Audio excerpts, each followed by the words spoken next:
NHS Workforce Intelligence tells us that BAME employees are more likely to find themselves subject to formal processes in comparison to their white colleagues. It also tells us that BAME employees are more likely to receive a sanction of a disproportionate level in comparison to their white counterparts.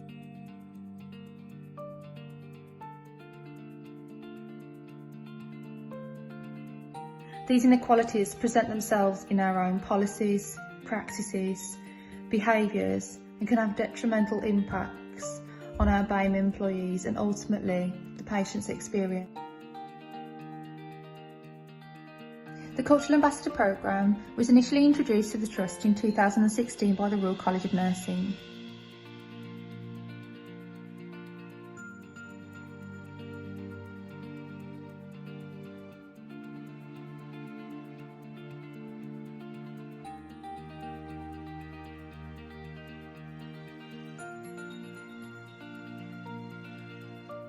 So the Cultural Ambassador role itself is a voluntary role. You'll need to be from a BAME background and you need to have a passion for wanting to make a difference to the staff experiences of our BAME workforce. So Cultural Ambassadors act as an equal member in disciplinary investigations, panels, grievances and bullying harassment processes. They act in a capacity as an ambassador for the BAME staff, and they are really there to listen and be part of these formal processes where they are seeing the case through a different lens, a lens that a colleague from a white background may not fully understand, and this will be through no fault of their own, but one that a cultural ambassador can understand because of their own cultural background. They're there to ask questions, curious questions, one that can interrupt a process, interrupt a thought process, and actually really make a difference and change the direction of travel sometimes in the more serious cases. In the last 13 years of me working for the NHS, I've identified a lot of unfair treatments and inequalities, especially towards black and minority ethnic employees. So when the opportunity arose, I thought, yes, this is a great opportunity to help others, also help the other trust members identify culture barriers, support peers, and also help where people might feel that they're being targeted. With the pilot, it was a bit of an unknown journey. There was some pushback initially from within the organisation, but myself, along with other key stakeholders, were fully on board with wanting to make a difference and seeing the potential that this programme had. So it started off with a 3-day training course for the new cultural ambassadors, but for also those key stakeholders involved in the programme. The training itself was one that was very much of an eye-opener. It was very thought-provoking, and it allowed us as an organisation to be able to listen in and to hear some experiences, staff experiences from BAME backgrounds, and listen to their struggles, their challenges, and where they have experienced discrimination. It's really helped us to be able to shape and develop that programme. But the journey really has diversified. It's led us to greater things. It's enabled the cultural ambassadors to move on into different work streams and support different agendas. We've had cultural ambassadors actively part of our Trust Equality and Inclusion Board, key stakeholders really now on influencing those agendas. We've had representation at BAME network groups. Again, that is about really reaching out to our BAME employees, giving them confidence, giving them support if they ever find themselves subject to the formal processes, but equally allowing them the opportunity to talk openly about their experiences being a BAME worker with those cultural ambassadors. We've also had cultural ambassadors part of local and national events, Black History Months. We've had them part of recruitment events and local quality summits within the organisation.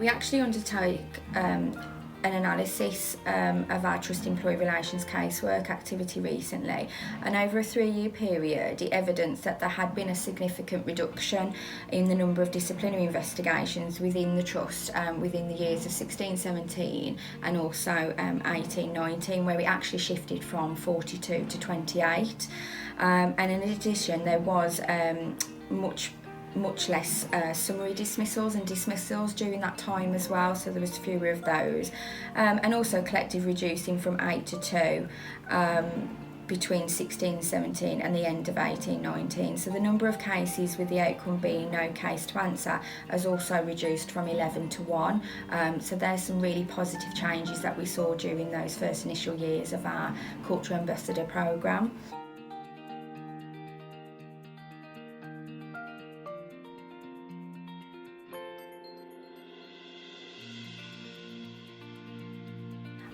This intelligence supports the view that there has been a positive shift and change in cultures and behaviours as to how we are making decisions within the organisation.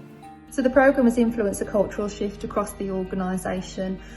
We've seen changes in behaviour and practice from HR professionals, OD professionals, from trade union colleagues, senior managers, service managers, and other managers across the organisation.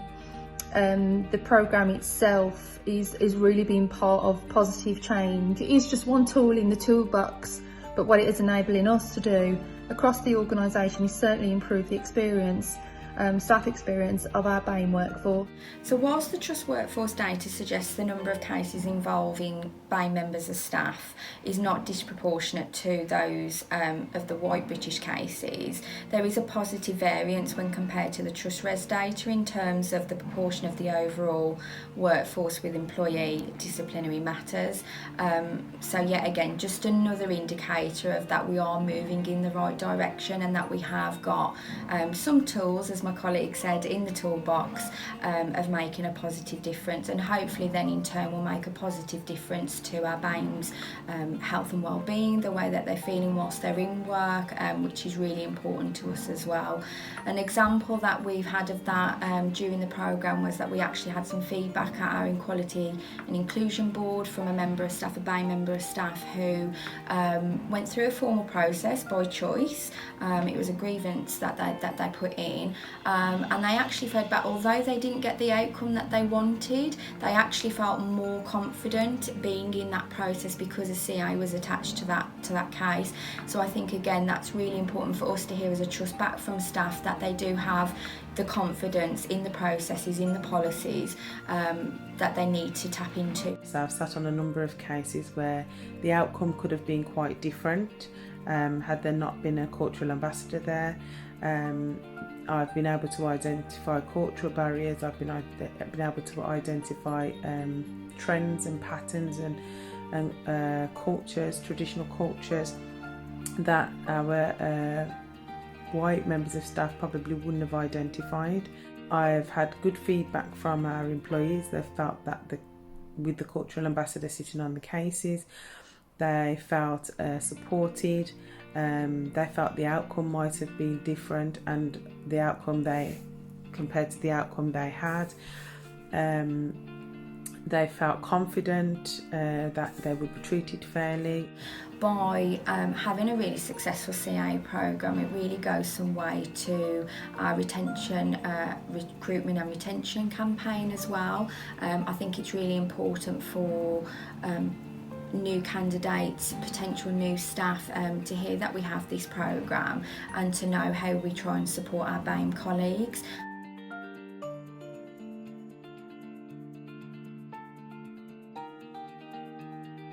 So one of the key successes of the programme has to be the partnership working. The partnership working with the Royal College of Nursing, with other trade union colleagues, HR and OD colleagues, and equality and diversity colleagues as well. It has really allowed the programme to be fully embedded and to continue to grow. My colleague mentioned about our excellent partnership working, and I really do think that the makeup of those key stakeholders, so the model that we adapted and the diversity of those key stakeholders really helped us embed this programme, but also reached out to our BAME members of staff as well and made it real for them and mean something to them, and not something that we were doing just for lip service. So I do really think the model that we adopted has been really key to our journey and to the success of the programme that we've had to date. And as Emma mentioned previously, you know, that's made up of HR, trade unions, equality and diversity, and also that has enabled us to reach out to those really crucial BAME networks as well. I've had the opportunity to partnership work, so I've been able to go across to other trusts and volunteer my support as a cultural ambassador on appeal cases. It's been a huge success. I know we've had feedback with regards to our arrest statistics where there's been an identified change. So we offer a lot of peer support. We also continue as leads to attend the RCN meetings as well to get that national update. So again, we can take on lessons learnt there as well and bring that back to the organisation. So I think that's been really key for that partnership working still to continue, even post-pilot, that we have that really close contact with the RCN and again internally.